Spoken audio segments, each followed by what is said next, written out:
Hey guys, tonight we glide into a windswept world where the sky isn't just for clouds, stars, or the occasional screaming arrow. No, it's where messages fly, where orders disappear into feathers, and where the fate of empires flutters on tiny, hollow bones.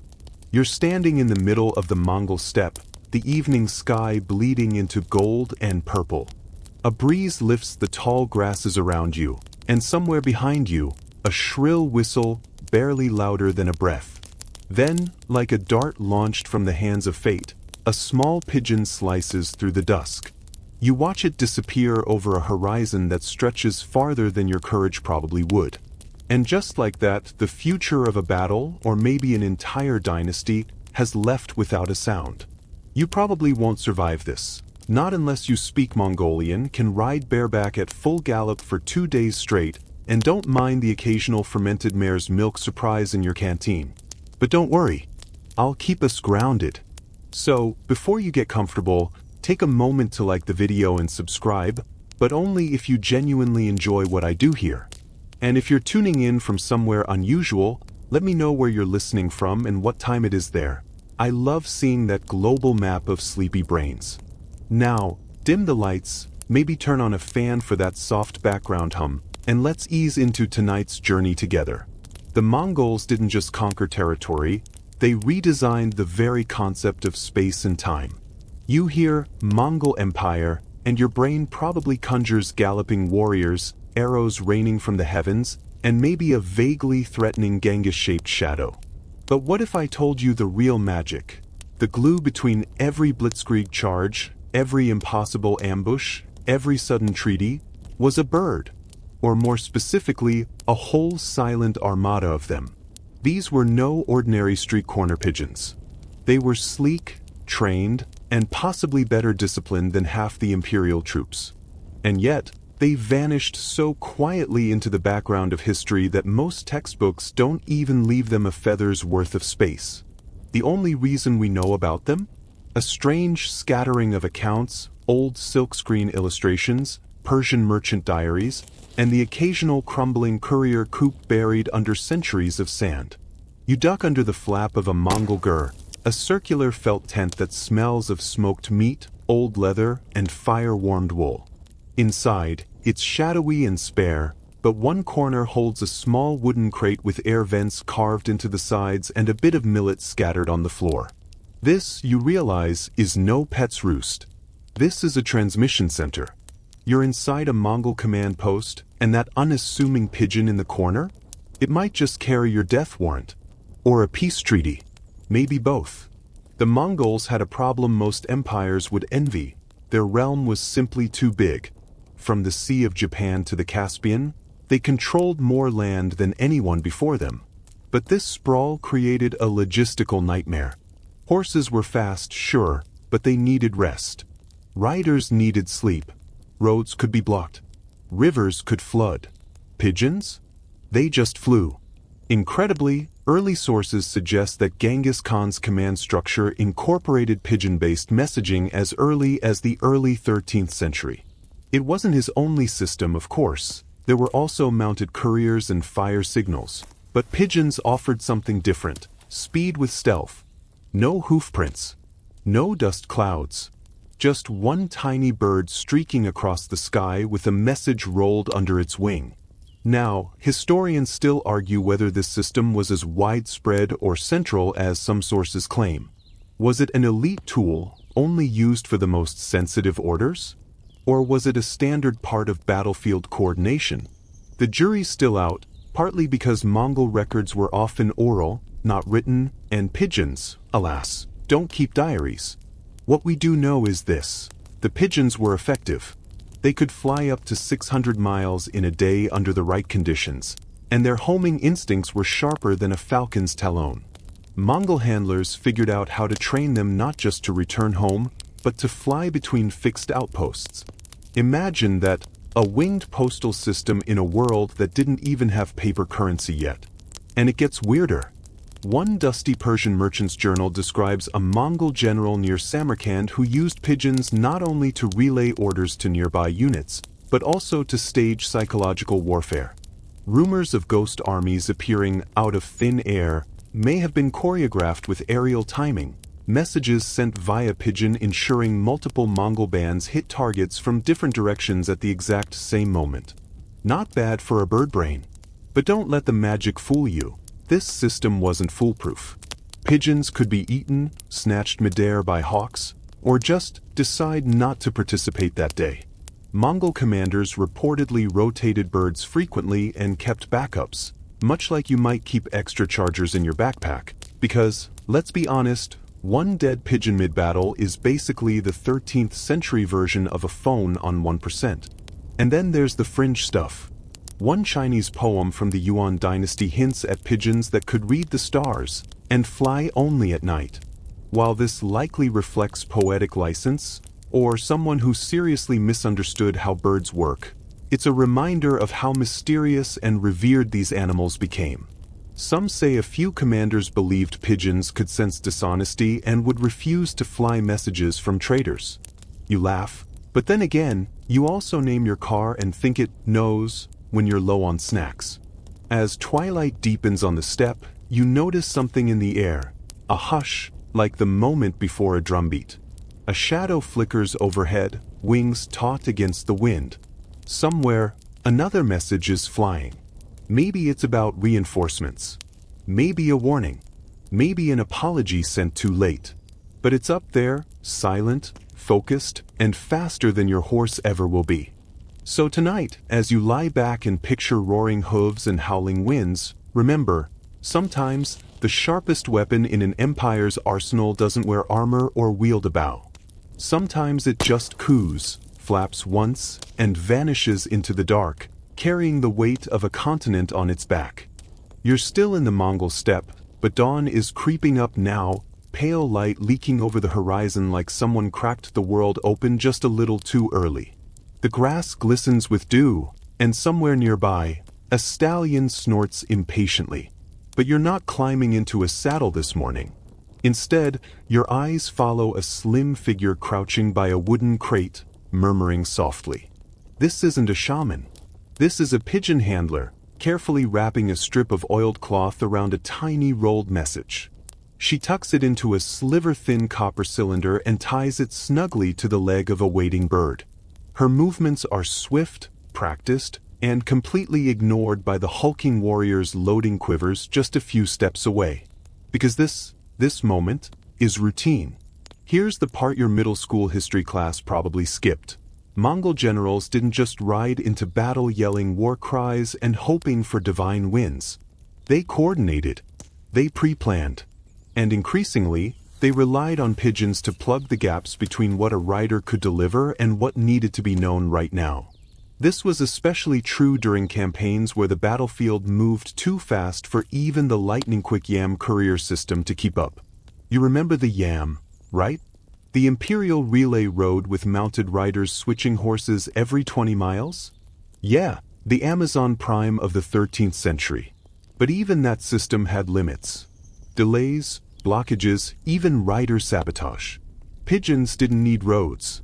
Just a good sense of direction and the wind on their tail feathers. By the mid-1200s, evidence suggests that pigeons were being incorporated into Mongol military logistics, not just as novelty or backup, but as integral components of mobile strategy. A rider might carry a pair of pigeons in a small cage strapped to the saddlebag.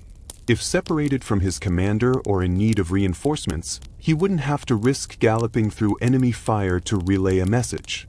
Instead, he'd stop, jot the essential details on a sliver of parchment or treated silk, attach it to a pigeon's leg, and launch the bird skyward, his hopes pinned to wings and air currents. Historians still argue whether this use of pigeons was standardized across the Mongol military or limited to elite units. There are records suggesting some generals resisted using birds altogether, considering them unreliable compared to human couriers.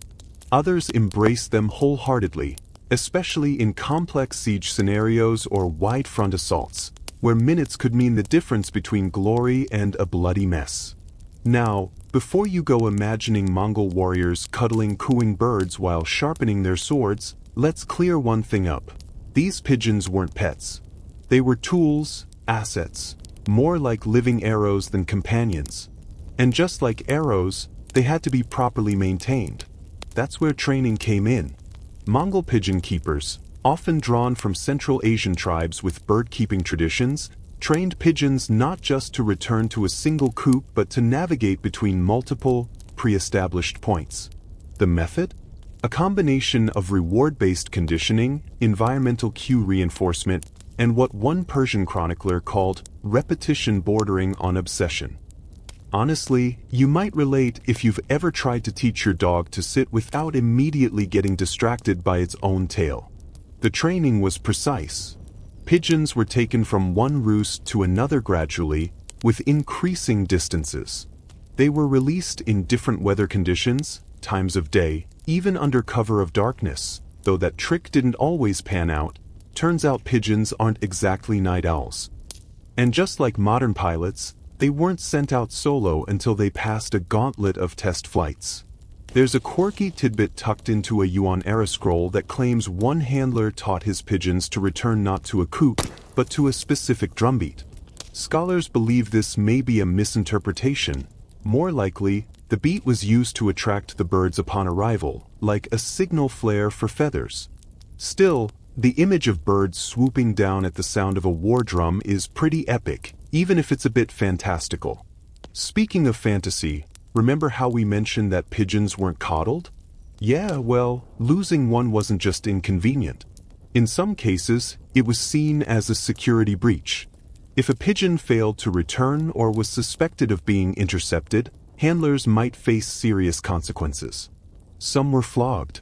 Others, especially during major campaigns, were quietly reassigned, which in Mongol code usually meant they were never seen again.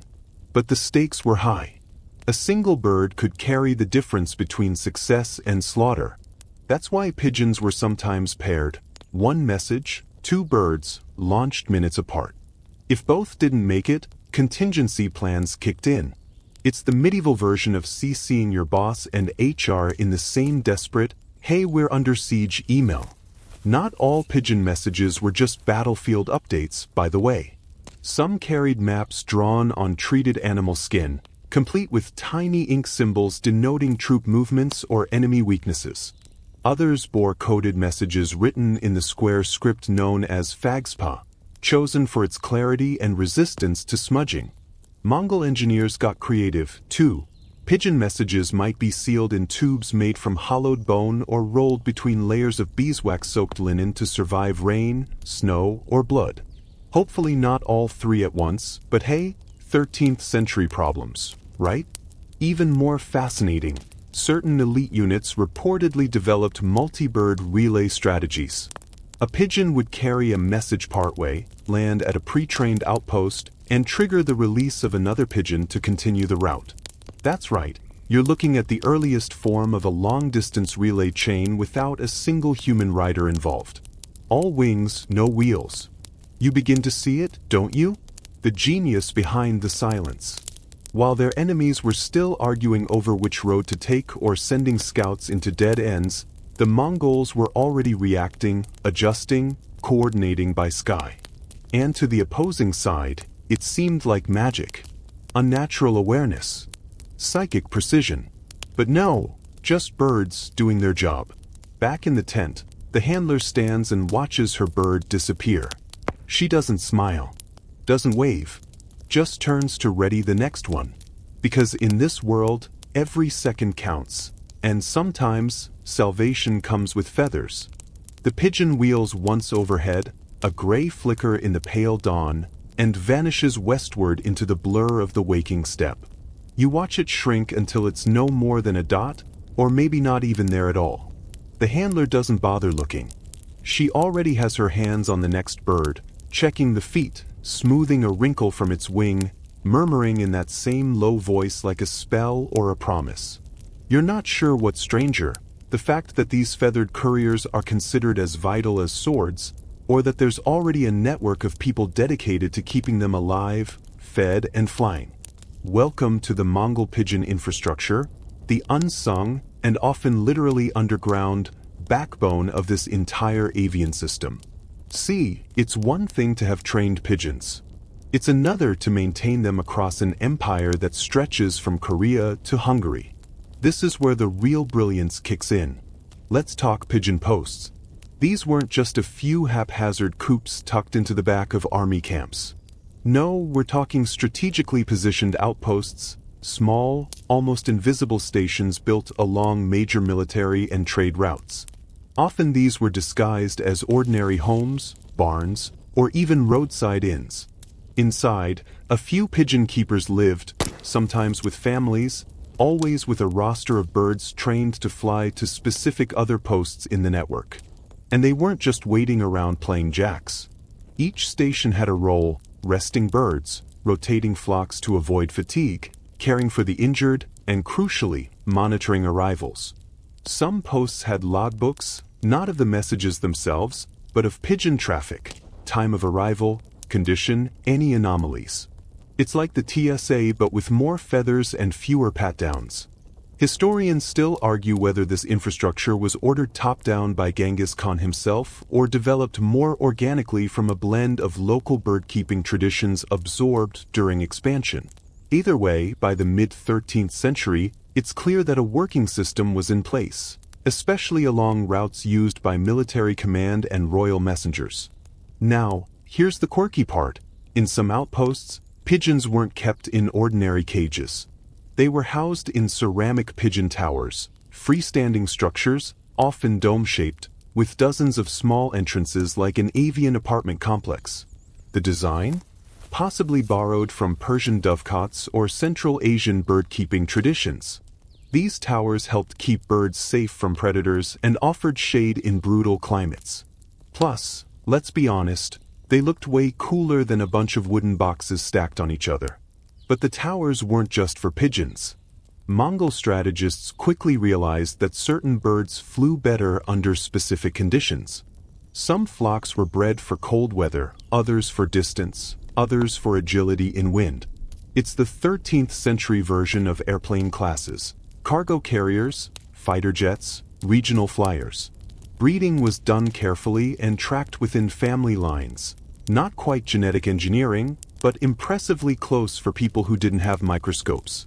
At the heart of all this was a class of specialists rarely mentioned in epic poems or battlefield chronicles: the pigeon handlers themselves. These weren't warriors.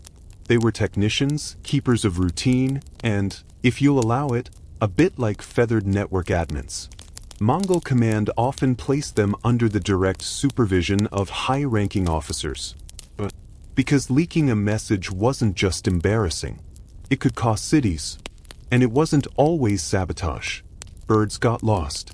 Illness swept through flocks. Occasionally, a hawk or eagle would take one down mid-flight, natural predators that learned to hover near outposts like sneaky air bandits.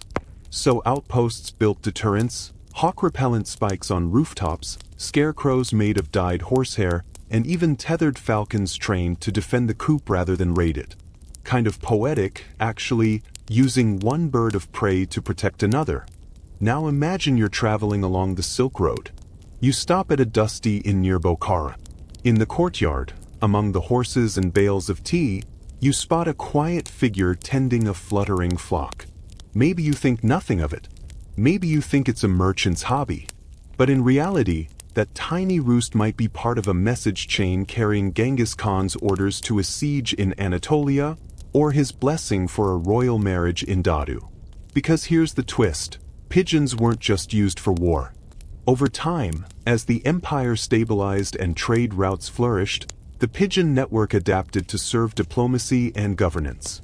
Imperial edicts, tax orders, diplomatic replies, all could travel by bird.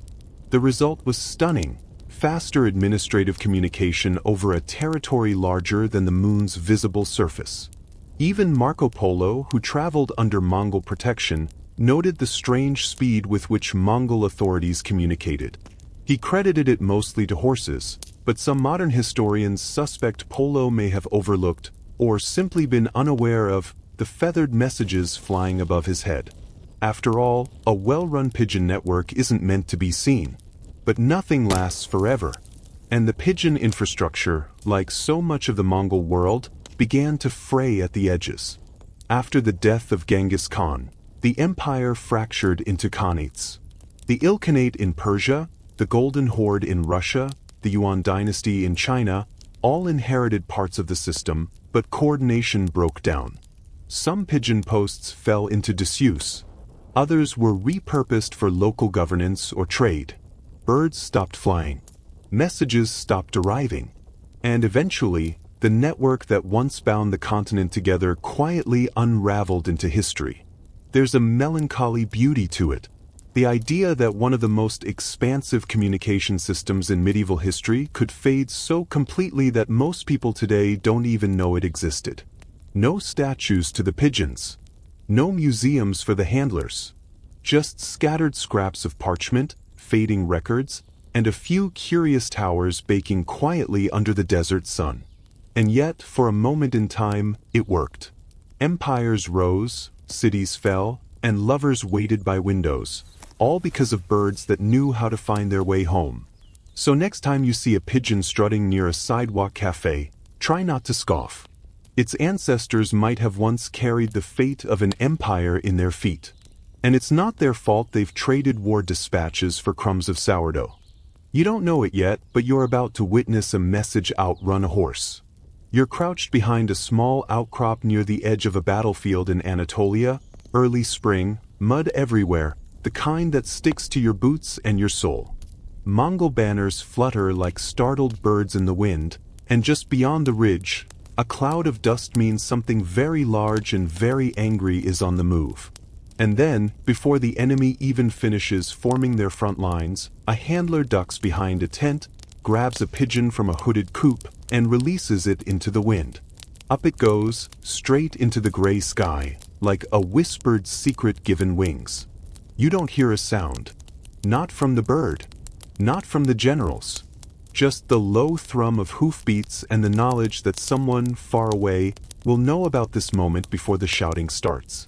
This wasn't magic, it was strategy. You're now deep in the golden age of Mongol pigeon deployment in active campaigns. By the 1250s, during major offensives in the Middle East and Central Europe, pigeon-based messaging became increasingly crucial, especially in regions where terrain made traditional communication slow or dangerous. And that terrain? Rocky cliffs, narrow passes, flooded river valleys. It was like nature had gone out of its way to create dead zones for riders. And so, once again, the Mongols turned skyward. The famed siege of Baghdad in 1258 offers one of the clearest examples. While the Abbasid Caliphate scrambled to coordinate a panic defense, the Mongols maintained eerie precision in their movements, adjusting troop positions with uncanny timing. Historians still argue whether pigeon relays played a key role in coordinating forces around the Tigris, especially during the final push when Mongol engineers breached the city's walls from two sides simultaneously. Was it pure timing, or was someone watching the sky and receiving last-minute orders from a bird? One Arabic chronicle claims that, in the days leading up to Baghdad's fall, multiple pigeons were intercepted, shot down, actually, by defenders suspicious of their cargo. When the tiny tubes were opened, they contained detailed maps of troop deployments and siege equipment placement. True or embellished? Hard to say, but it shows how widespread the belief in Mongol aerial messaging had become. When your enemy assumes you've got birds carrying blueprints, you know you're doing something right. And here's a fun twist. While the Mongols were masters of speed, they weren't the first to use pigeons in war. The ancient Persians, Romans, and even the Chinese had employed them at various times. But what set the Mongols apart was integration. They didn't use pigeons as a last resort. They built their strategies with them in mind. A commander might send an order expecting it to be received and acted upon within hours, even over hundreds of miles. That kind of trust only comes from ruthless trial and error, and maybe a touch of reckless optimism. To keep things running, mobile pigeon coops became standard gear for elite units. These weren't giant dovecots strapped to wagons. Think more like leather-wrapped crates with airflow slits, carried by handlers or secured to the back of a supply cart. Each crate could hold half a dozen birds, all pre-trained to return to a specific base point. The Mongols didn't just bet on speed, they bet on redundancy. Multiple birds per message. Backup flocks stationed halfway between two armies. Sometimes even decoy birds sent to confuse would-be interceptors. And those interceptors? Well, let's just say anti-pigeon warfare was a thing. There are tales, some dubious, some oddly plausible, of defenders releasing hawks to attack known Mongol message paths. In one particularly odd account from the Mamluks, a sky trap made of a wide net suspended between tall poles was supposedly used to snag messenger birds during the Mongol advance into Syria. Whether it worked or not is unclear, but it tells you how seriously these birds were taken. Quirky detail incoming. In some Mongol camps, the arrival of a pigeon would trigger a kind of mini panic. Not fear, urgency. Pigeon sightings near command tents were often followed by shouting, scribbling, and immediate repositioning of cavalry. You can almost imagine the soldiers groaning, "Oh no, not another bird," because when the pigeons flew, change was coming. This was especially true during the Battle of Mohi in 1241, when Mongol forces faced off against the Kingdom of Hungary. The terrain was treacherous, the weather awful, and the Hungarian forces believed they had the Mongols bottlenecked near a river. But then snap. A feint. Mongol detachments moved with lightning speed to flank the Hungarian army, coordinating across miles of forest and marsh. Modern scholars suspect that pigeon relays helped synchronize these movements in near real time, faster than scouts could possibly ride. It felt like the Mongols had eyes everywhere. But again, maybe the eyes were just feathers. And don't assume only generals were involved. Lower-ranking officers were trained to recognize pigeon signals. Some birds wore colored thread around their legs to indicate urgency, red for immediate combat changes, green for logistical updates, and yellow for status confirmation. Imagine a tiny feathered inbox with labels. Mongol efficiency strikes again. Even more fascinating? In some campaigns, pigeons were used in reverse, not to send orders out, but to pull information back. Scouts or forward units would release pigeons with short reports once they'd surveyed enemy positions. That meant Mongol generals could make informed decisions before their own scouts had even returned. It's the 13th century version of crowdsourced intel, except everyone has wings and no one's asking you to fill out a feedback form. But of course, this system had flaws. Bad weather grounded flights. Sometimes birds got confused, injured, or simply lost. And in a few recorded cases, Mongol commanders acted on incomplete or outdated pigeon reports, leading to tactical blunders. One notable mishap in Georgia involved a unit being recalled after they'd already won their engagement, because the pigeon message hadn't made it through until hours after the fact. There's probably a joke in there about the limits of feathered Wi-Fi. Still, the system worked far more often than it failed. And for an empire obsessed with motion, fast cavalry, fast decisions, fast conquest, pigeons were a perfect match. They were unassuming, quiet, and almost invisible amid the roar of hooves and clash of swords. But their contribution? Monumental. Now the battle in Anatolia rages on behind you. You hear the clash of metal, the crack of arrows, and far off, faint but rising, the victorious roar of a Mongol charge. Somewhere overhead, the pigeon is already gone, slicing through the sky toward a general who's waiting for news you just watched unfold. You blink, and for a moment, it feels like the whole world is suspended on a pair of wings. You're riding through the wind-chapped plains of Mongolia now, and for the first time in hours, it's oddly quiet. Just the rhythm of your horse's hooves and the occasional creak of the saddle. No banners. No shouting. Just the horizon stretching like a ribbon of dust and sky. Then there it is, perched on a thin wooden beam above a low stone building. A pigeon tower. Another one. You've seen dozens over the past week. But this one's different. It's permanent. Bigger. Settled. This isn't just a stopover, it's a nerve center. Welcome to the Imperial Pigeon Hubs, the beating hearts of the Mongol Sky Network. These weren't field posts or roadside waypoints. These were fortified, coordinated, and, believe it or not, official. Some scholars argue they were listed in versions of the Great Yasa, the empire's legal code, tucked away in footnotes only the pigeon handlers understood. You step inside the compound and immediately feel it, calm, ordered, almost sacred. The smell of straw, feathers, and fire smoke blends into something warm and oddly comforting. This is not a battlefield. It's a sanctuary with wings. The pigeon handlers here don't wear armor.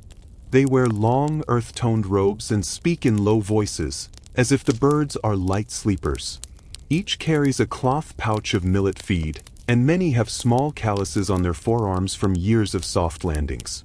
You watch one old handler inspect a bird's wing with the care of a physician, checking for tiny tears, stiffness, any sign of overuse. He hums while he works. Not a song you know. Maybe something only pigeons recognize. This hub isn't just a relay station. It's a micro-village, part dovecot, part monastery, part outpost. Some families live here permanently, generations of pigeon keepers. In a sun-warmed courtyard, a group of children is laughing as they gently toss crumbs to young squabs still awkward on their feet. A girl with an ash-smudged nose mimics the soft cuckoo sound, and to your amazement, one bird flutters up to her palm like it understands. You don't need to speak the language. You feel the bond. Above, the coop towers rise, simple wooden structures reinforced with clay and thatch, dotted with small round openings. Inside, each pigeon has a designated perch. Some even have name tags carved in bone. And yes, naming the birds was real. Reliable pigeons earned titles like Stormcrosser, Whispers Far, or One Wing Wise. It wasn't superstition, it was respect. Some were even ceremonially retired, released into the wild with feather-dyed markings and whispered blessings to Tingri, the eternal sky. At the hub center is the message room.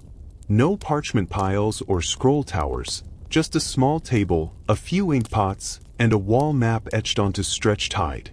Every arrival is logged. Each bird has a tiny, color-coded leg band, sometimes wood, sometimes dyed thread, to indicate its route, urgency, or origin. You see one scribe noting down the arrival time of a bird sent from the west.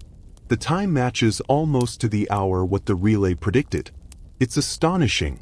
Mongol logistics make modern airports look like chaos by comparison. But it's not always smooth. One handler shows you a pigeon with a tiny splint wrapped around its leg, held in place with silk threads. The poor thing looks embarrassed. Apparently, it flew into a hawthorn bush on descent. Not exactly a hero's landing. The handler chuckles and applies a poultice made from mare's milk, ash, and crushed herbs. A strange-smelling blend, but one Mongol pigeon master swore by.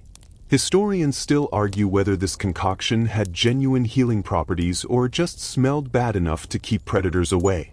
And speaking of danger, this isn't a risk-free job. These hubs had to defend their flocks. Falcons were a major threat, especially during migrations. So some hubs trained decoy pigeons, fatter birds painted with decoy dyes, to fly lower and attract attention, allowing real messengers to slip through. There's even one account of a pigeon hub that kept a guard dog, hawk trained not to attack, but to escort homebound birds like a feathered security detail. Fringe? But if it worked even once, it was worth it. Let's talk about routing, because this is where the whole system becomes brain-melting. Unlike modern mail, you couldn't just slap a destination on a note and let the bird wing it. Pigeons are homebound by instinct. So for a message to travel from the Aral Sea to Karakoram, it had to pass through multiple relay birds, each one trained to return to its specific home hub. That's why these centers were laid out mathematically, like pieces on a Go board. And every handler knew their place in the web. You weren't just feeding birds, you were maintaining the empire's nervous system. One Chinese traveler during the Yuan dynasty described the experience like this. When a pigeon lands, the air changes.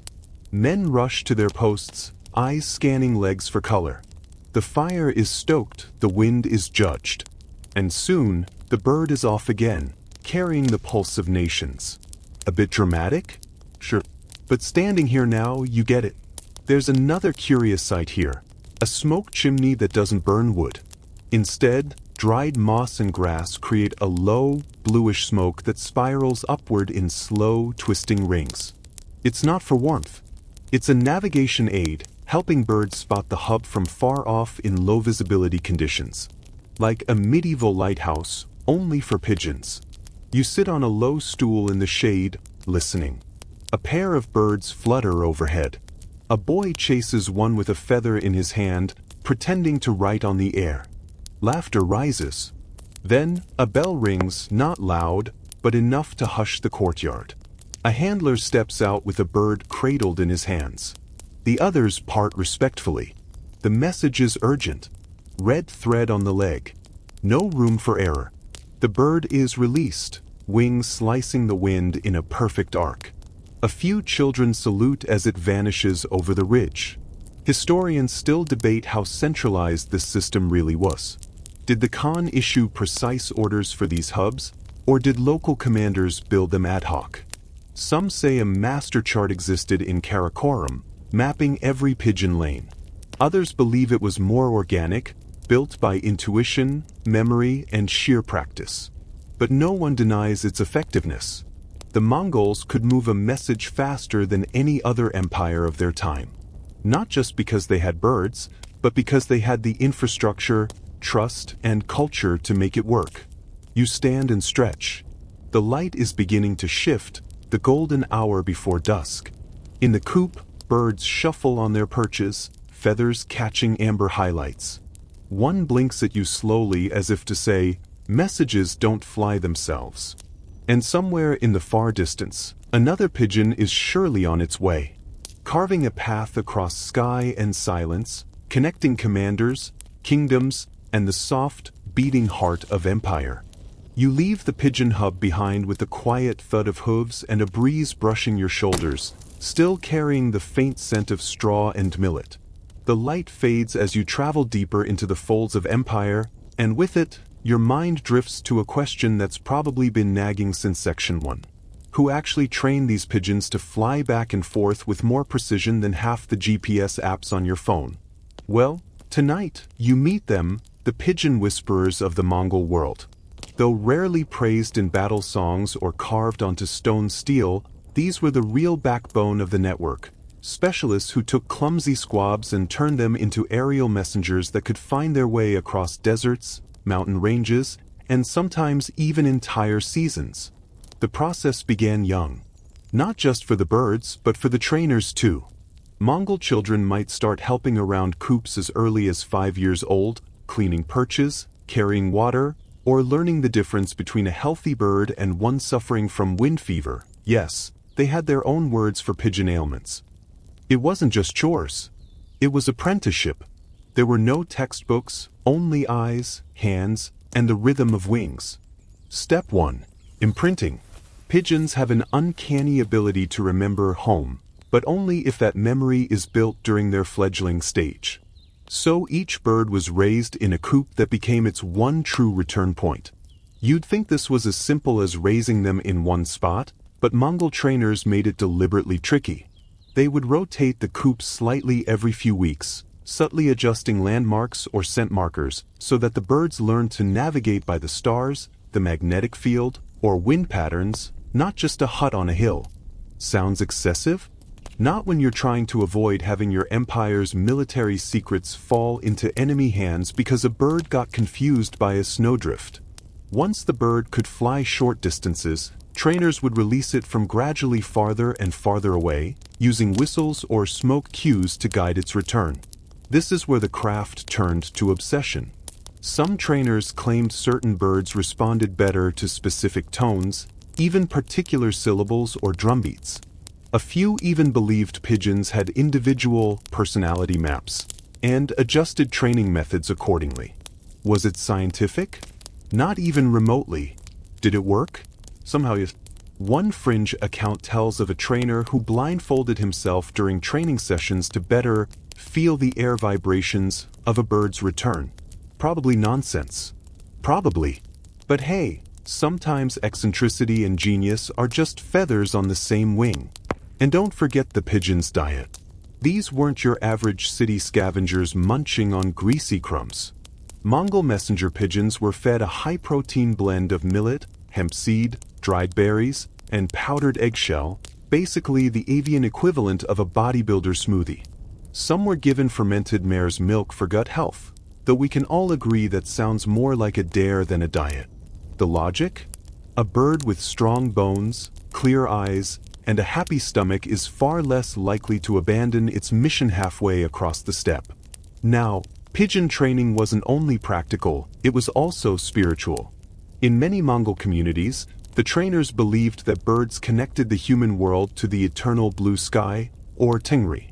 Releasing a bird wasn't just a logistical act, it was a blessing, a message offered not just to a person, but to the order of the universe.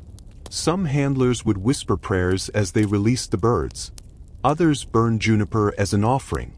A few even claimed that if a bird died mid-flight, its spirit would carry the message onward into dreams. This spiritual reverence probably explains why certain pigeons were buried with honors. One grave unearthed in Inner Mongolia included a bird skeleton wrapped in dyed cloth, with a tiny carved token tucked under one wing. Was it a favored bird of the Khan? A legendary long-haul flyer? Or just a deeply loved feathered friend? Historians still argue whether this was ritual or affection, but either way, that pigeon got a better send-off than most medieval kings. And while we're diving into strange rituals, let's not skip the naming ceremonies. Yes, you heard that right. Pigeons that completed a difficult or dangerous mission, say, crossing the Gobi during a sandstorm or flying through enemy territory, were given formal names. It wasn't just for fun. The handlers believed that naming a bird solidified its identity, creating a mental map that helped it orient better on future flights. One especially famous bird was called Dust Eater, named after surviving a freak dust devil while carrying a treaty fragment between rival generals. That bird got its own perch, red thread band, and, reportedly, a tiny wool scarf during winter months. Of course, not all birds made the cut. Some simply didn't have the gift. They'd get reassigned to courier loops within a day's radius or, in less charitable coops, downgraded to egg duty, basically retirement via reproduction. The pigeon retirement plan: eat well, raise some kids, and avoid hawks. Not a bad deal, all things considered. What's more, the elite birds, those who proved their mettle again and again, were even granted miniature protective charms. Tiny pouches of thread and herbs tied loosely around one leg, thought to ward off predators or sudden storms. Think of them like little pigeon amulets. Whether they worked or not, we'll never know, but one trainer was quoted as saying, "When I tie the charm, the bird flies straighter." Perhaps because I do too. The trainers themselves? They weren't warriors. They weren't monks. They occupied a strange middle ground in the Mongol world. Half craftsmen, half mystics. Their knowledge passed mouth to mouth, never written down. A kind of oral operating manual for an empire that never stopped moving. In some families, the role was hereditary. If your grandfather trained birds for the Khan, you were expected to do the same. In others, it was a calling. You might be a blacksmith's son who just listened better to wings than to hammers. And while emperors and generals are immortalized in stone and ink, the pigeon trainers, mostly forgotten. But their fingerprints, smudges of ash on feathers, the press of a calloused hand on a bird's breastbone, are everywhere in the bones of Mongol success. Every letter that arrived on time, every battlefield decision that changed the fate of nations, every last-minute call for reinforcements, those messages passed through the hands of these soft-spoken birdsmiths. You find yourself wishing you could meet one. Sit down beside a dusk-lit coop, hand wrapped around a clay mug, and just listen to a story or two. The wind picks up. A bird circles overhead and disappears westward. Maybe, somewhere, a pigeon is about to earn its name.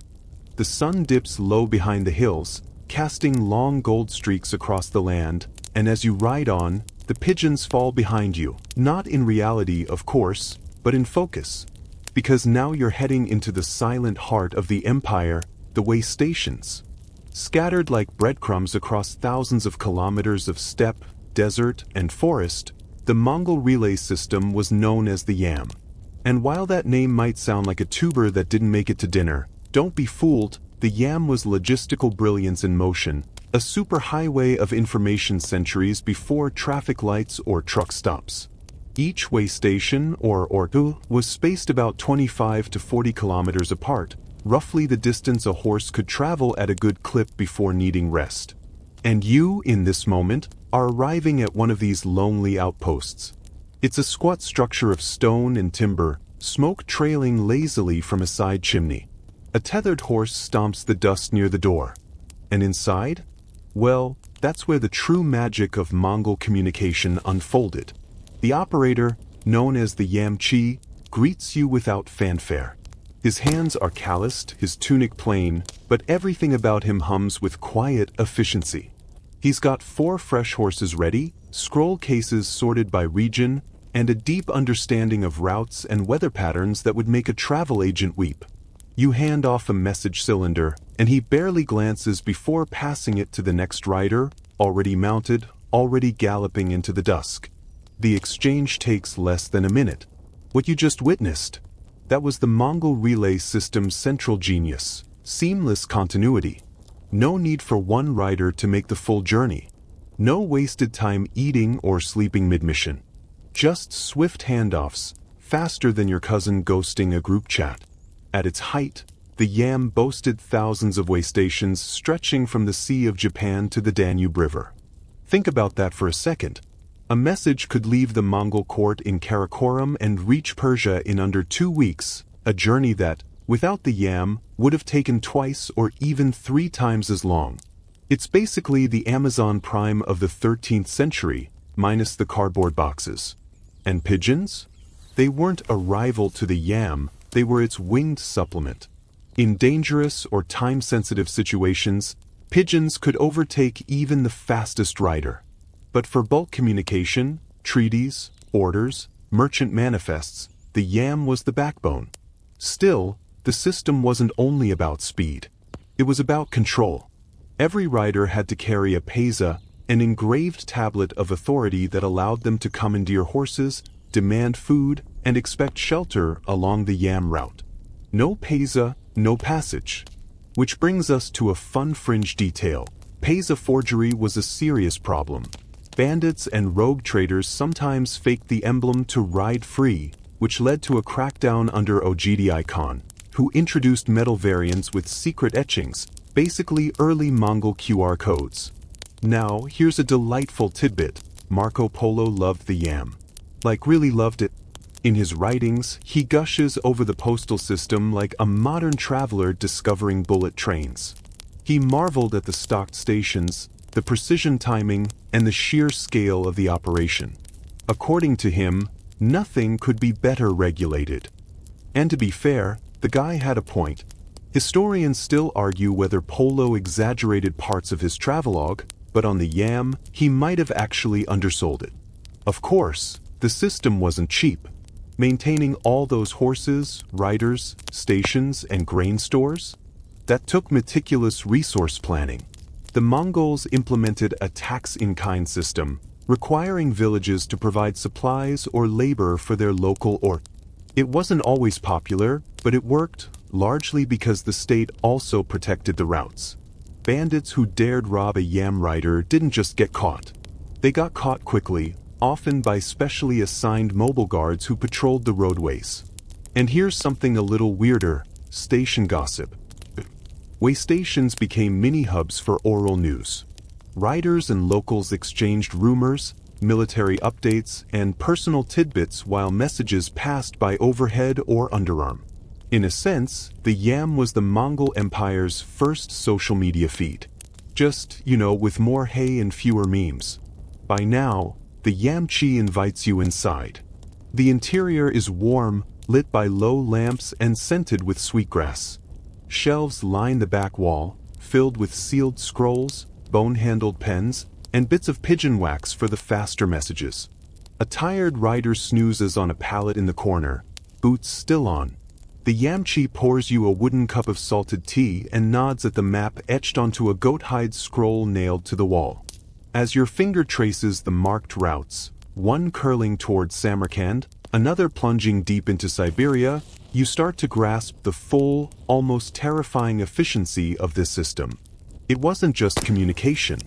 It was connective tissue. The Yam was how orders traveled, how news of rebellions reached the capital, how generals coordinated from thousands of kilometers away. Without it, the empire would have dissolved into silence. But there's one last twist before you leave this station behind. You notice a birdcage tucked into the rafters. Inside, a lone pigeon, eyes blinking in the firelight. The Yamchi notices your glance and shrugs. "Back up," he says in his gravelly Mongol.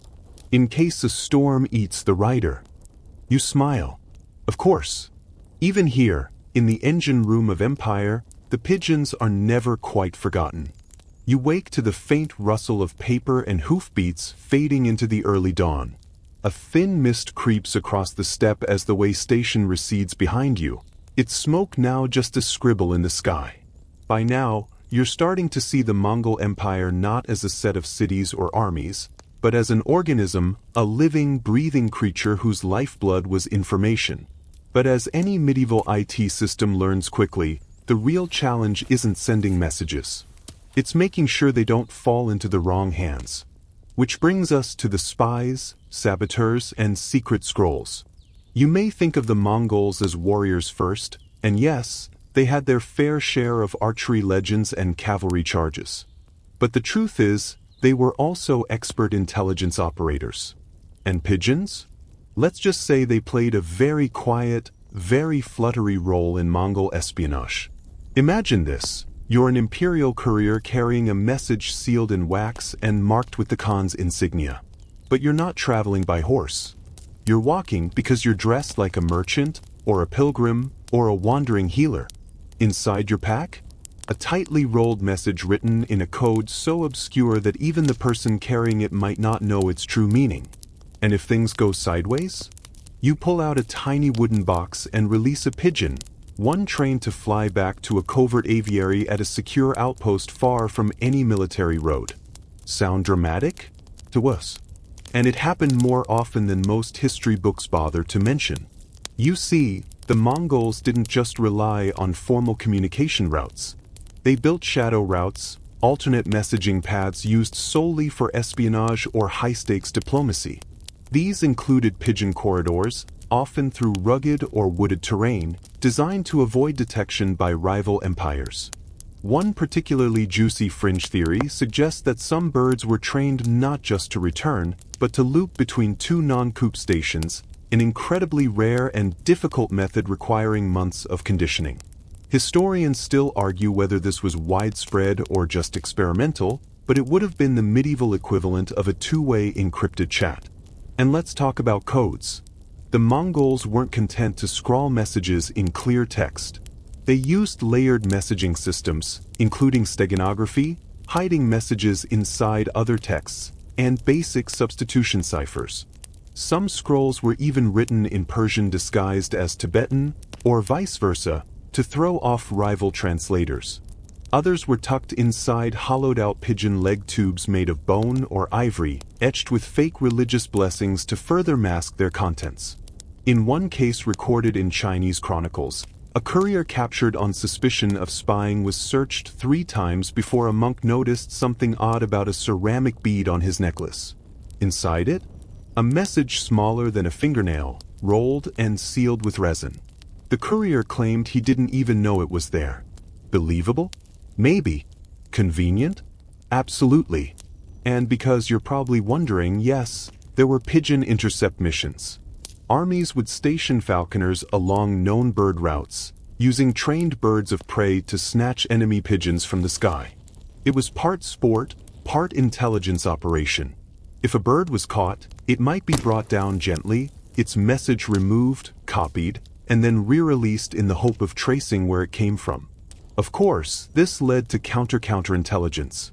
Mongol handlers began fitting pigeons with false message tubes, empty scroll cases, or decoy messages designed to confuse interceptors.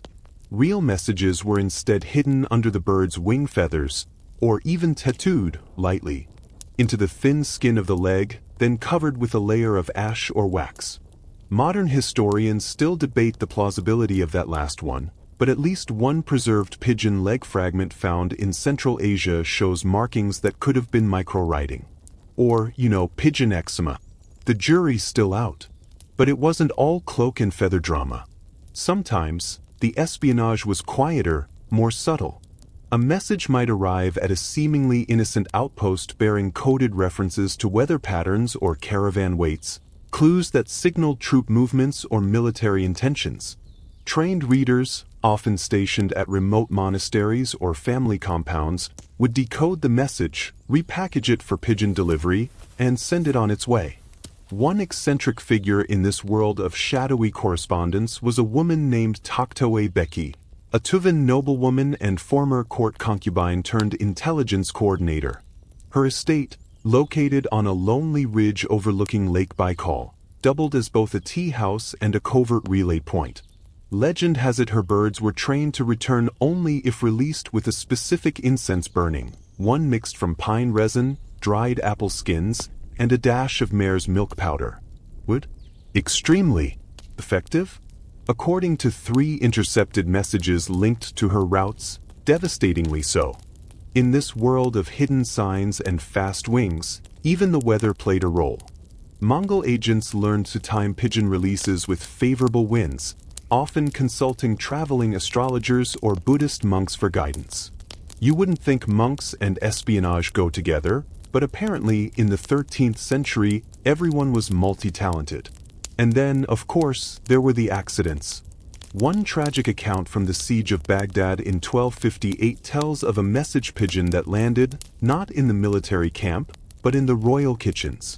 The cook, reportedly drunk on rice wine, roasted it before noticing the message cylinder, now charred beyond recognition.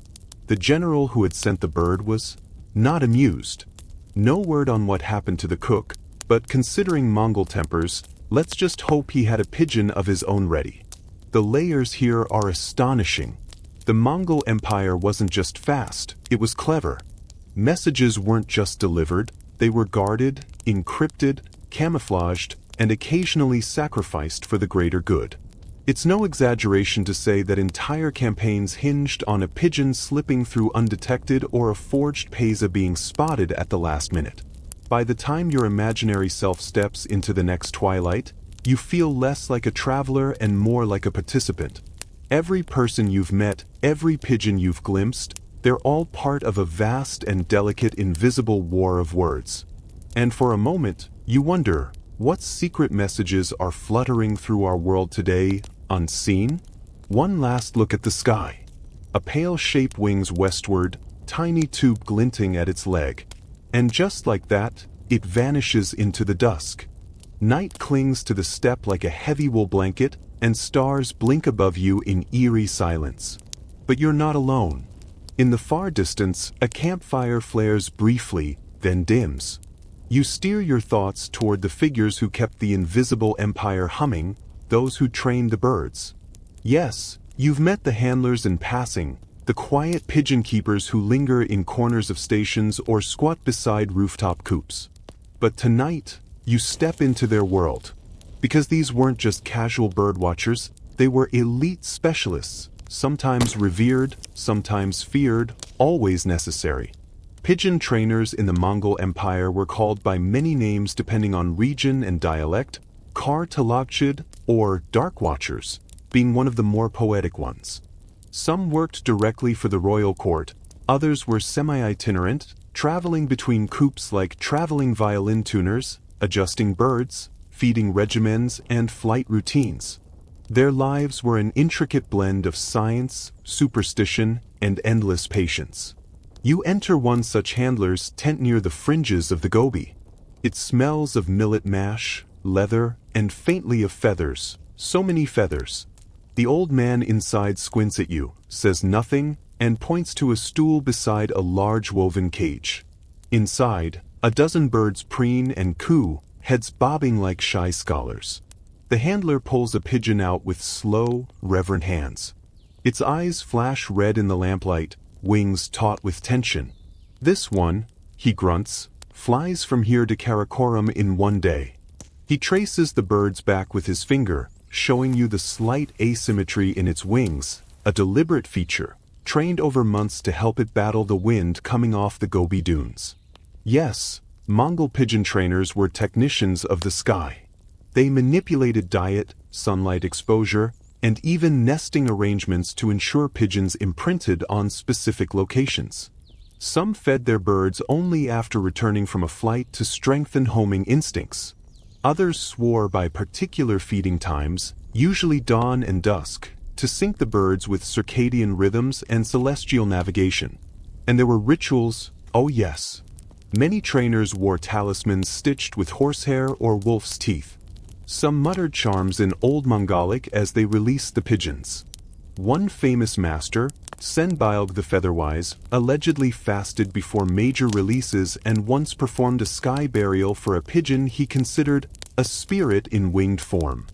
Historians still argue whether this was sincere spirituality or eccentric flair, but hey, if your job involves strapping government secrets to bird legs, a little drama is allowed. The training coops themselves were often elevated, either atop towers, cliffs, or purpose-built wooden posts. This wasn't just for better takeoff. It gave the birds a visual horizon to fixate on. And here's a niche but fascinating detail. Some Mongol pigeon trainers tinted their birds' feathers using herbal dyes, claiming certain colors made them less visible to hawks or harder to track by enemy falconers. Did it work? Possibly. Did it look cool? Absolutely. And the gear? Surprisingly sophisticated. Birds wore lightweight leg tubes made of carved reed, hollow bone, or even horn. Some tubes were sealed with a wax mixture that would crack at a specific altitude or pressure, serving as a crude anti-tamper device. A broken seal meant the message had been read or intercepted. Think of it as a medieval version of the "this message will self-destruct" trope. Now, let's talk pigeons themselves. Mongol trainers favored rock pigeons, Columbolivia, for their endurance and homing strength. But unlike in other parts of the world, where homing pigeons were bred for sheer speed, Mongols bred theirs for a mix of altitude tolerance, route memory, and loyalty. A fringe account from a Persian envoy even claims some birds were paired with mates kept at the destination coop, ensuring they would fly not just toward geography, but toward love. Historians debate the reliability of that source, but it's a beautiful idea. Messages carried not only by instinct but by yearning. Over time, pigeon breeds began to develop regional styles. Birds from the steppes flew low and fast. Mountain birds had thicker feathers and wider wings for higher altitudes. And desert pigeons? They were compact, sharp-eyed, and famously hard to catch, like the rally car drivers of the bird world. Not surprisingly, pigeon theft became a problem. Skilled handlers were sometimes bribed or kidnapped by rival kingdoms hoping to copy Mongol techniques. There's even a record of a Chinese general offering 10 bolts of silk and a silver hairpin for one particularly prized pair of pigeons trained in the Altai. Sadly for him, the offer was refused. You sit cross-legged beside the trainer as he feeds his birds by hand, murmuring to them in a sing-song cadence. It's hypnotic. Each bird nudges forward for a kernel of dried millet, its head cocked at you like it's weighing your worth. You must speak in silence, the handler says suddenly. They hear the world in echoes. If your thoughts are loud, they won't trust your hand. You're not quite sure what that means, but you nod respectfully. When someone's surrounded by feathered coat carriers all day, you give them a little room to be poetic. As the night deepens, you learn that most handlers bonded with their birds for life. Retirement was rare. Deaths were mourned. And occasionally, when a favored pigeon passed, the handler would pluck a single feather and braid it into his own hair or belt cord, a quiet tribute to a creature that helped hold an empire together, one flight at a time. The wind shifts. The trainer stands, walks to the doorway, and lets a bird fly. It lifts into the air, circles once, then vanishes into the black. No horn, no fanfare, just wings in the dark. At first, the night air feels unchanged, still, cool, carrying the earthy scent of dry grass and distant campfires. But as you travel deeper into the Mongol communication web, you begin to sense something shifting. It's the presence of an unseen layer, a psychological landscape, if you will. The messengers, the handlers, the birds, they all move through a world defined not just by geography, but by trust. And trust, in a network that spans from the Korean coast to the edge of Hungary, is more valuable than gold. So now, let's step into a strange, often overlooked piece of the Mongol communication machine: the politics of trust and verification. Because as you might imagine, when you're relying on pigeon-born notes and horseback whispers to run an empire, you'd better have a way to know who's lying. You've already seen the Pesa, those elite metal passports issued by the Khan. They gave their bearer protection, hospitality, and access to fast horses. But here's the twist: not all Pesa were created equal. There were tiers, often denoted by weight, size, or embossing. A gold Pesa from Ogdi's court might outrank a silver one from Chagatai's. Some bore extra symbols: the falcon for military courier, the sunburst for royal envoy, even rare personalized markings that scholars still debate. And the minute you start layering symbols onto high-stakes travel documents, you get forgery. The Mongols knew this, so they developed authentication rituals. For high-level messengers, you might be asked to present a verbal phrase or gesture known only to your station chief. Or you deliver a token alongside the message, half of a broken coin, a colored thread, or a carved sliver of jade that matched a counterpart. In one infamous episode from the reign of Monk Khan, a forged Pesa allowed a rogue trader to drain an entire outpost's food and horses over the course of 3 weeks before anyone figured out he wasn't legit. The fallout? Mongol security officers reportedly burned all their birds, rebuilt their coop from scratch, and instituted a 3-message echo protocol. No command was considered valid until it was received 3 times from 3 different sources. If that sounds like paranoid overkill, remember, this is the same empire that sent 2 simultaneous armies in opposite directions just to hedge against a failed campaign. Redundancy wasn't just policy, it was survival. Even the Pigeon system had safeguards. Every long-distance message had to include an authenticator mark, like a stitched knot of thread wrapped around the message tube or a scent marker rubbed into the bird's leg. The latter was especially interesting. Some trainers used a blend of herbs and oils that left an invisible but distinctive smell. If the smell was off, the bird had either been tampered with or replaced entirely. And this brings us to a deliciously obscure fringe theory. Some elite birds may have been voice recognition trained. Yes, you heard that right. A handful of handlers supposedly trained pigeons to launch only when they heard a specific whistle or pitch pattern. Think of it like a medieval voice password. Historians still argue whether this was practical or pure myth, but an account from a Georgian monk stationed near Tabriz claims a pigeon refused to fly until a specific boy sang a 5-note phrase. Coincidence? Maybe, but also maybe not. Verification also had a psychological layer. Mongol couriers were expected to memorize chunks of their message in case the written version was destroyed or unreadable. That's right, you didn't just carry the scroll, you became the backup. In one case, a courier named Batukar reportedly recited a 900-word diplomatic message from memory after losing his pigeon to a snowstorm. He was awarded a silver belt and 20 sheep, which, in the Mongol world, is basically a gold medal. But even the most trusted agents faced loyalty tests. These could be subtle, like being given an impossible delivery schedule to see if you took a shortcut, or being sent with a deliberately meaningless message to test your discretion. Some failed spectacularly. One courier, caught bragging about a false mission, was publicly stripped of his Pesa and forced to serve as a horse groom for 3 years. Harsh, yes, but remember, this is the empire that once executed a man for falling asleep at a signal fire station. And yet, with all this pressure, the system didn't collapse. Because the Mongols built not just networks, but communities. Relay stations were more than pit stops. They were families, spiritual centers, rumor exchanges. And trust flowed not just from the top down, but sideways. A courier passing through 12 stations might get 12 meals, 12 cups of arag, and 12 chances to prove he was who he claimed. It was less about bureaucracy and more about earned confidence. There's even evidence that oral passwords changed monthly, like rotating call signs. A courier might whisper, "The river sings in the west," and if the station master responded, "But the wolf howls higher," the message could be passed. Miss the cue? You were delayed or detained. Simple, poetic, effective. Of course, pigeons didn't learn passwords, but their existence often proved a message's authenticity. A document arriving by pigeon, especially a rare long-range bird, was seen as more secure than one delivered by foot. Birds couldn't be bribed after all. At least not yet. And now let's get just a little weird.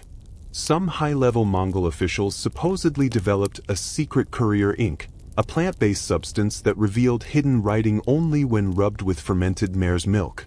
The recipe? Lost to time. But one 14th century scroll, found in a cave near the old capital of Avarga, contains faint, invisible markings between the lines, possibly testing such a technique. Some scholars claim it's gibberish. Others think it was an ancient mailing list. Either way, it's another example of how truth and trickery often rode in the same saddle. You pull your cloak tighter as you descend into a shallow valley, the ground rising around you like the folds of a great felt tent. Somewhere overhead, a pigeon wheels beneath the stars, unaware of the trust riding on its feathered back. In the end, the Mongols didn't invent trust, but they engineered it, shaped it, weaponized it. And even as they galloped across half the earth, they remembered the simple rule you now feel etched into your bones. No message matters unless it gets there. And no message gets there unless someone believes it's real. It's past midnight now, and your eyes are dry, your limbs warm under a heavy blanket. But the story won't let you drift off yet, because we've reached one of the strangest and most spectacular parts of the Mongol communication world. The legendary multi-species courier experiments. Yeah, you heard that right. Tonight, we're talking about the Empire's attempt to combine animal messengers, turning nature itself into a kind of military-grade postal service. It's part brilliance, part chaos, and all very, very Mongol. Let's start with a peculiar detail buried in the Yuan Shi, the official Chinese chronicle of the Yuan dynasty.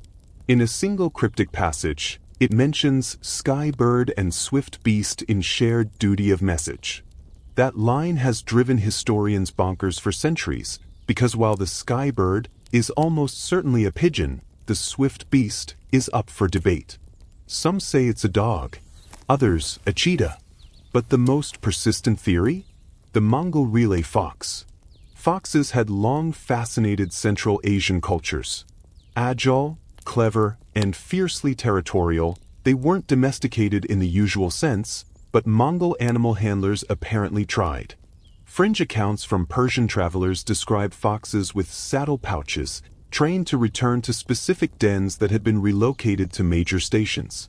One tale claims that foxes were used for ultra-short-range messages in dense forests where hawks and eagles made pigeon travel too risky. Of course, that may be a complete myth. Historians still argue whether these accounts were based on real practices, misinterpretations, or wild traveler exaggerations. But hey, when you're half asleep in a yurt and someone mentions a fox carrying military secrets through pine woods, your brain kind of wants it to be true. What's less disputed is the Mongols' use of relay hawks for counterintelligence. Unlike pigeons, hawks couldn't be trained to fly between two specific points, but they could be taught to follow a rider and respond to signals. Think of them as medieval drones. Scouts used them to relay visible signals, swooping low to mark a target, circling overhead to indicate a false trail. It's not quite messaging in the usual sense, but it's communication, and it was deadly effective. You ride on, past a burned-out station where once, perhaps, a hawk circled above to warn of enemy approach. The ashes are long cold, but you still imagine the wings beating overhead, a message written in motion. Now let's return to pigeons, specifically paired pigeon releases. Here's the tactic. 2 pigeons, each carrying the same message, are released in opposite directions from a central point. If one is intercepted, the other still has a chance. But more than that, the Mongols began testing pigeon loyalty this way by observing whether they returned to their true home even after being released from an unfamiliar location with food nearby. This led to one of the empire's most bizarre internal challenges: pigeon loyalty trials. Birds would be taken across vast distances, fed and pampered for days, then released with tempting feed nearby. If they returned home anyway, they passed. If not, they were culled. It was brutal, but it led to the most reliable pigeon lines the world had seen until modern times. And then there were the attempts at double messaging, pigeons carrying 2 separate messages, one false and one real, tucked in subtly different parts of their message tubes. The idea was that if an enemy intercepted the bird, they'd find the obvious message and assume that was all. Mongol couriers knew to look deeper. Some even carried small obsidian blades to split open the tube casing, revealing a hollow chamber within a hollow chamber. Like a spy movie, but fluffier. Your head spins slightly with all the logistics, but here's where it gets fun again: the Mongol message decoding parties. That's right, some stations threw informal decipher nights, where teams of scribes and handlers would gather to sort, interpret, and summarize the day's incoming pigeon post. They drank fermented mare's milk, gossiped about the weirdest phrasing, and occasionally competed to guess a message's true meaning before it was unsealed. One popular drinking game involved reading only the opening and closing lines of a message and trying to fill in the middle. Loser had to muck out the bird coops for a week. It's nice to imagine even the most brutal communication system had its moments of humor. Now let's not forget the ghost messengers, birds released with no known destination, carrying warnings during times of invasion or total system collapse. These pigeons were freed into fate, their message simply addressed to a friend of the Khan. Some never returned. Some did, weeks or months later, arriving at the capital like spectral reminders of distant chaos. A few even sparked military campaigns when their contents revealed lost outposts or uprisings. And perhaps strangest of all is the theory that the Mongols once trained pigeons to recognize colors or banners, specifically the family standards of rival clans. If true, it would suggest an advanced understanding of pigeon sight and behavior, not to mention some next-level psychological conditioning. But this idea is still highly controversial. Some scholars argue it's impossible. Others point to later experiments in Ottoman and Russian pigeon training that showed birds could, in fact, recognize and respond to shapes and colors associated with their original coop. Your ride continues through low scrub hills, the air a little warmer now, the stars just beginning to tilt westward. Somewhere, high above, a pigeon might still be flying, silent, sure, unknowable. Because this is what the Mongols understood so well. Mastering communication wasn't just about speed, it was about creativity. Pushing boundaries. Inventing new forms. Taking risks, even weird ones, because the message had to go through. In a world before satellites, Bluetooth, or even radio, this mix of animals, people, rituals, and improvisations formed a living, breathing internet, feathered, furry, slightly eccentric, and endlessly fascinating. And when it worked, it was magic. By now, you've traced the tangled skein of pigeon wings, relay posts, loyalty codes, and hawk shadows. But don't loosen your blanket just yet. We're about to explore how this invisible network shaped the outcomes of real wars, and even manipulated perception itself. Because in the Mongol world, messaging wasn't just about speed, it was a form of power projection. And sometimes, a well-timed pigeon could do more damage than 1,000 arrows. Let's rewind to one of the most significant Mongol campaigns, the 1241 European offensive under Battle Khan. The Mongols had already devastated parts of Poland and Hungary, but just when it seemed like the conquest would roll on to Vienna and beyond, they suddenly withdrew. No great defeat, no weather catastrophe. Just gone. Most textbooks blame the sudden death of Ogidi Khan in far-off Mongolia. And yes, that did happen. But here's the weird part. The timing of the message announcing Ogidi's death and the Mongol withdrawal has long baffled historians. How did a message travel from Karakoram to the Carpathians fast enough to alter a military campaign mid-battle? This is where the pigeon system likely came into play. Historians still argue whether a single bird made the journey or whether a chain of releases across the Eurasian steppe relayed the message. Either way, what's striking is the Mongols' ability to coordinate across thousands of kilometers with uncanny precision. It's like canceling a military invasion with a text message. Except your phone has feathers and might get eaten by a falcon on the way. Now fast forward to the siege of Baghdad in 1258. The Abbasid Caliphate was already fractured, but as Hulagu's forces closed in, there were still chances for reinforcements, if help could be summoned. According to Persian chronicles, the Caliph sent at least 3 separate pigeon-borne pleas to surrounding allies. None arrived in time. Were they intercepted? Did weather interfere? Or, most intriguingly, did the Mongols send out fake messages using captured birds to mislead other cities into thinking the Caliph had already surrendered? It's possible. There are whispered references in Armenian and Georgian sources about enemy birds bearing poison promises. The messages looked real, but the results were disaster. Cities didn't mobilize. Support didn't arrive. Baghdad fell, and with it, one of the great intellectual centers of the medieval world.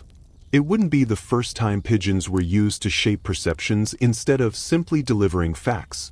In one battle against the Jin dynasty, Mongol commanders released pigeons over enemy territory carrying deliberately contradictory reports, some warning of a 50,000-strong invasion, others speaking of peace.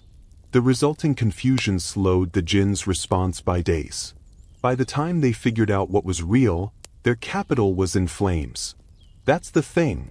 When you're dealing with birds, you can't interrogate the messenger.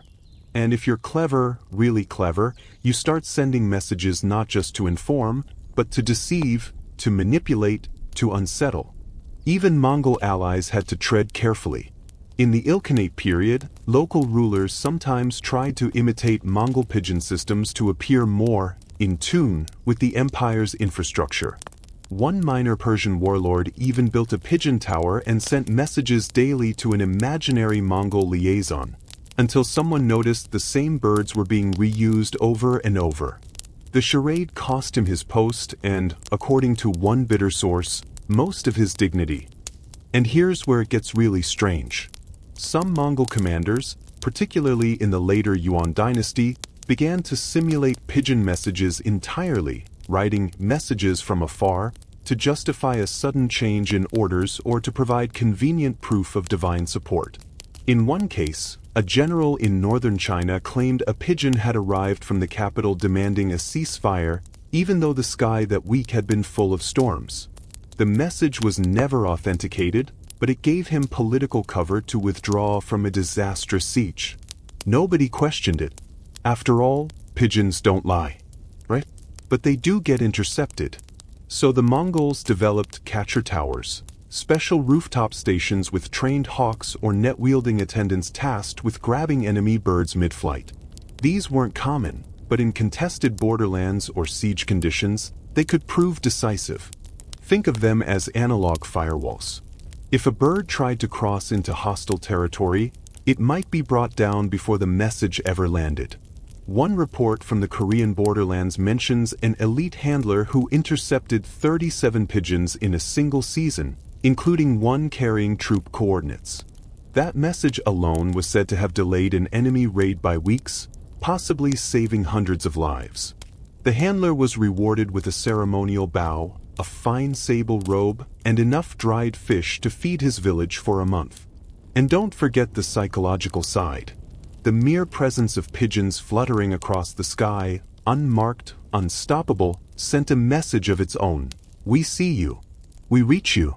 We move faster than you think. In one Central Asian town, locals supposedly burned their own pigeon coop out of fear that the birds might be spying for the Mongols. And maybe they were. By now, the web of messages and countermessages, truth and lies, is starting to look a lot like a modern intelligence network. And in many ways, that's exactly what it was. Except the wires were made of feather and instinct, the encryption was scent and string, and the servers were alive. As you ease down a grassy slope under the wide, empty sky, you remember what you've heard over and over in this story. The Mongols didn't just ride fast.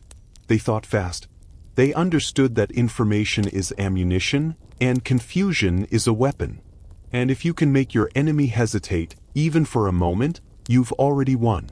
And just when your eyes start to droop, here's one last twist of weirdness. Some messages, it seems, were never meant to be read. Ritual releases of pigeons into the sky carrying blank scrolls were recorded during Mongol funerals, especially for high-ranking generals. The birds would rise together, vanish into the clouds, and never return. It was a silent salute, a message for the wind, or the ancestors, or the sky itself. Because sometimes, the absence of a reply is the only reply you need. You stretch your toes beneath the blanket, the night air soft and still now, as the narrative carries you deeper into a chapter that few discuss but might just be the most haunting of all, the disappearance of the Mongol pigeon networks.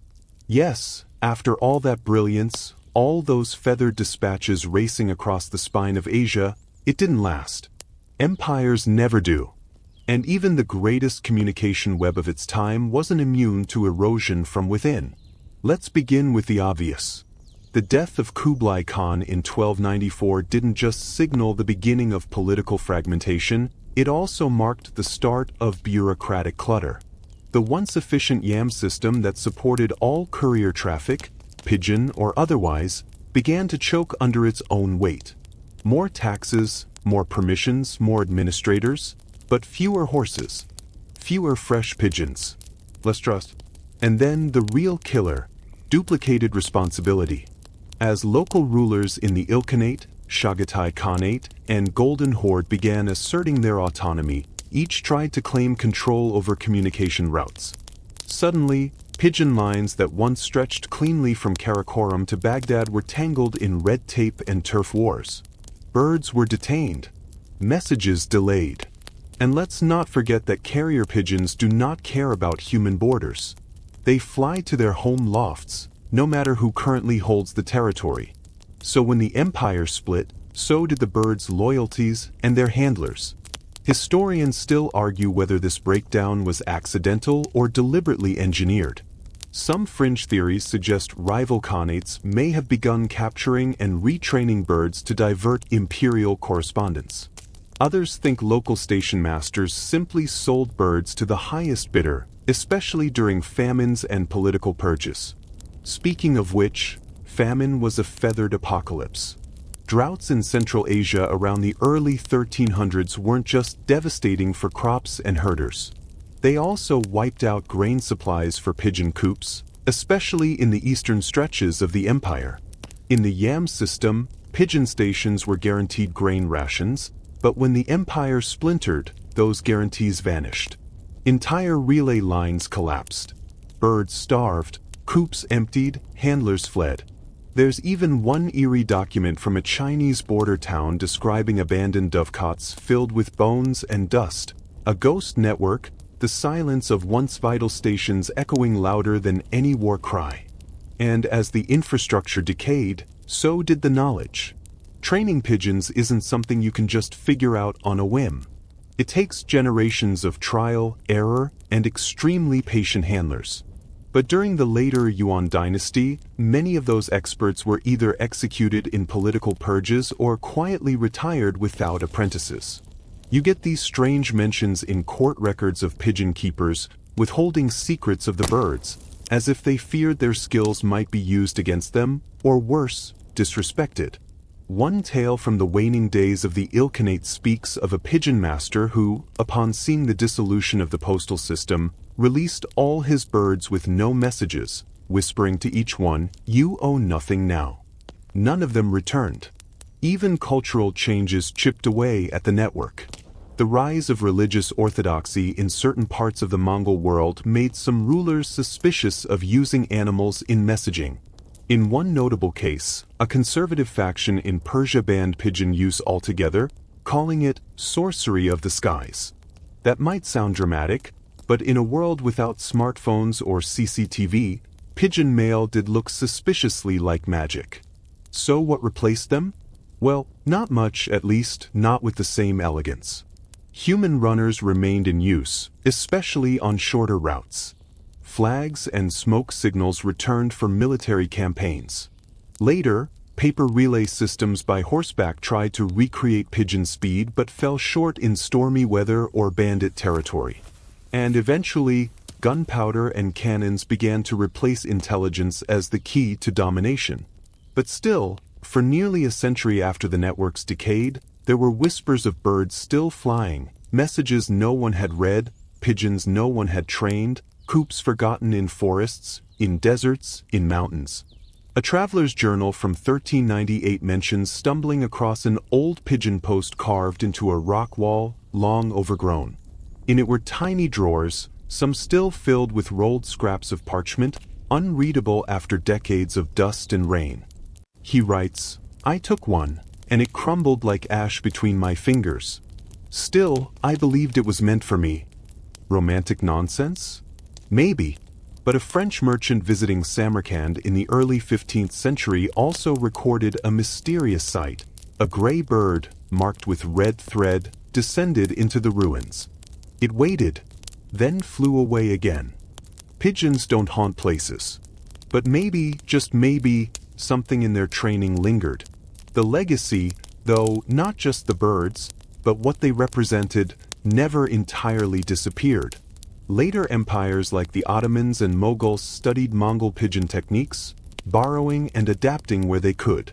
Even Napoleon's military couriers referenced ancient Mongol practices in their dispatch systems, and the 19th century Rothschild family famously used carrier pigeons for financial messages, inspired in part by tales of Mongol efficiency.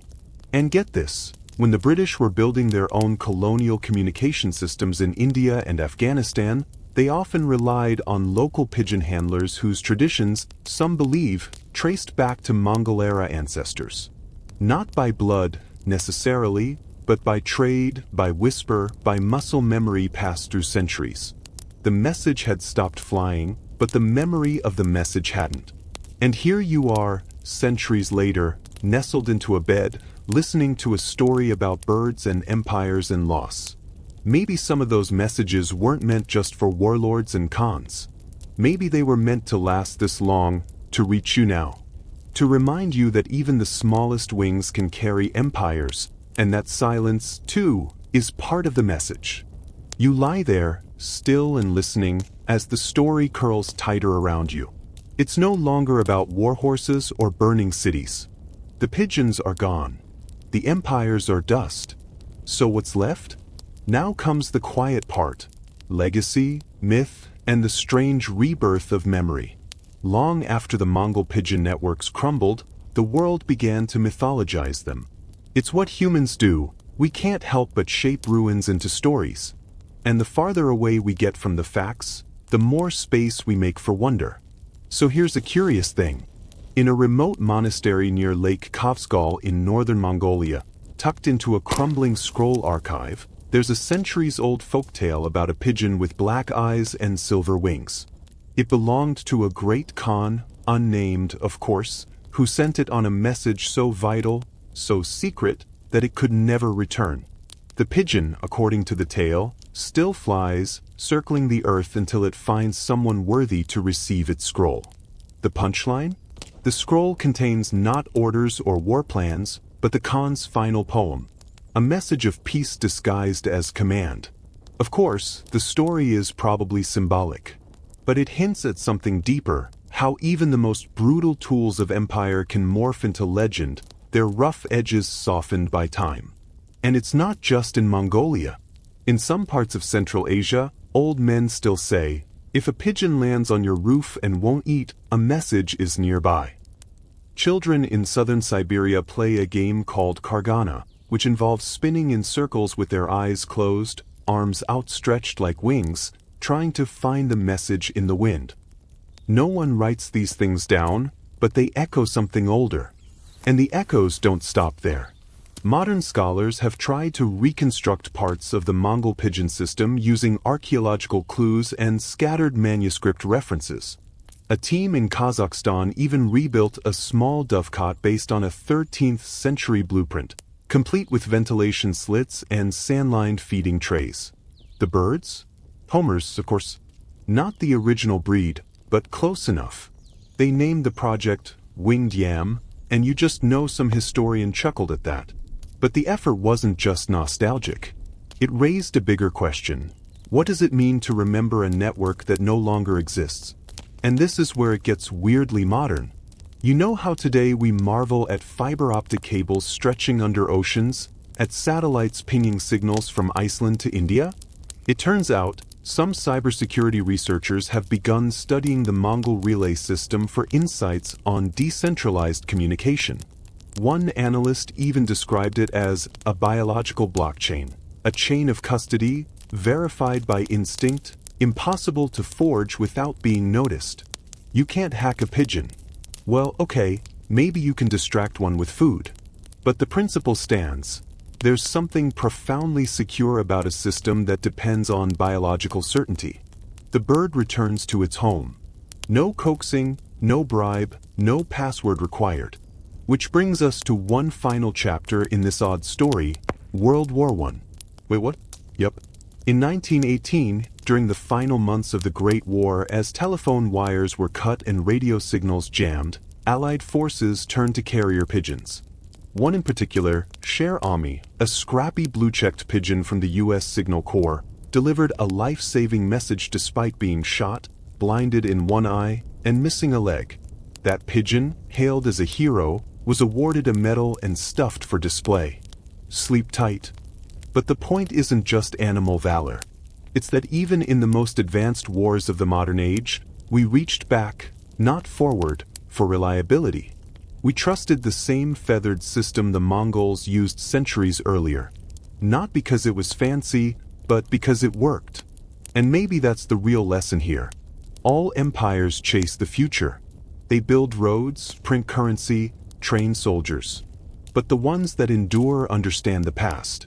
The Mongols weren't afraid to adopt new tech, but they also embraced the wisdom of the oldest messengers in the world. You can almost picture it now, a lone pigeon circling above a palace, a scrap of string trailing from its leg. Below, empires rise and fall.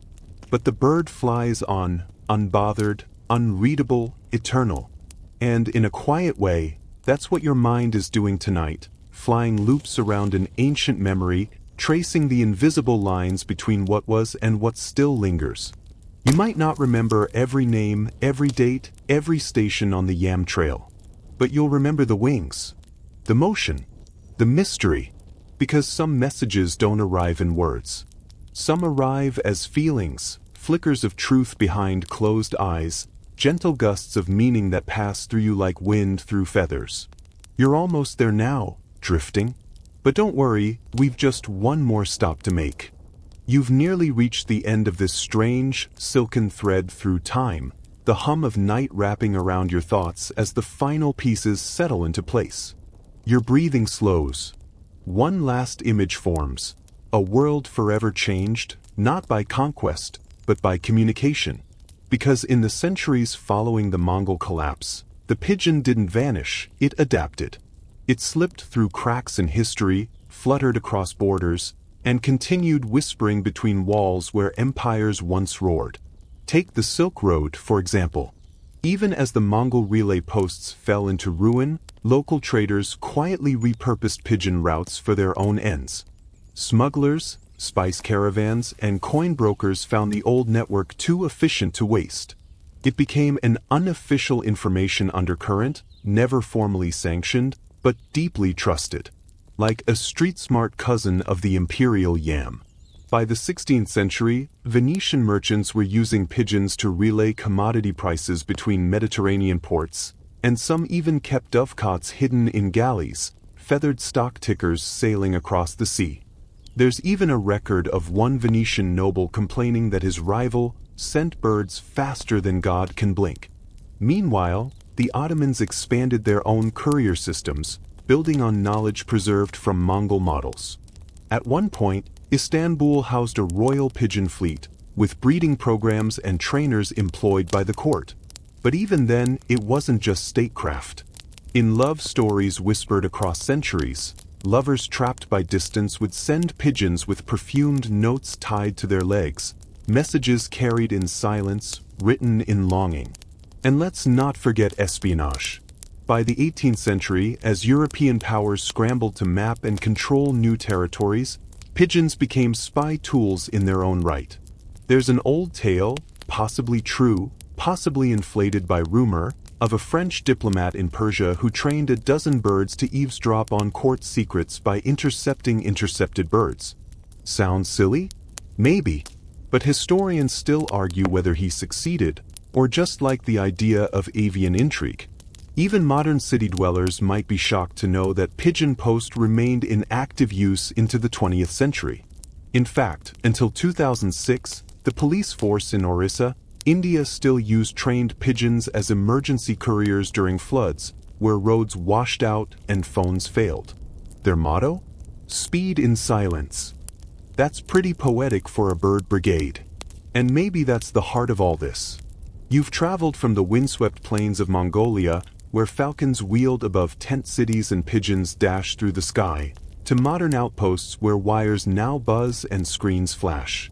But across it all, the bird remained, steady, unflinching, not because it sought glory, but because it did the work.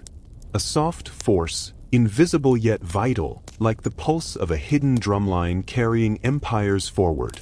And the question you're left with isn't about wings or maps or even the Mongols themselves. It's this: what are the messages still flying above your head?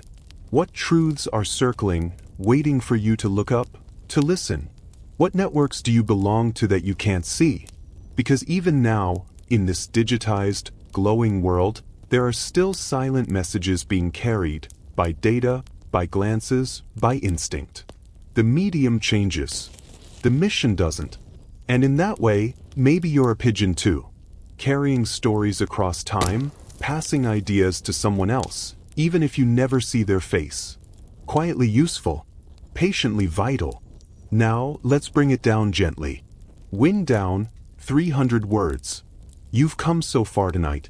Across deserts and cities, ruins and palaces, whispers and wings. Let it all blur now, those ancient messages dissolving into mist, the names and dates softening into a quiet hum at the back of your mind. The sky darkens behind your eyes, a gentle night stretching across the steppe. You're no longer following a pigeon. You are the wind under its wings. Directionless. Free. Let go of the empire, of the riders and scrolls and broken towers. Let go of the map. There's no more urgency. No more borders to cross. Just air. Just stillness.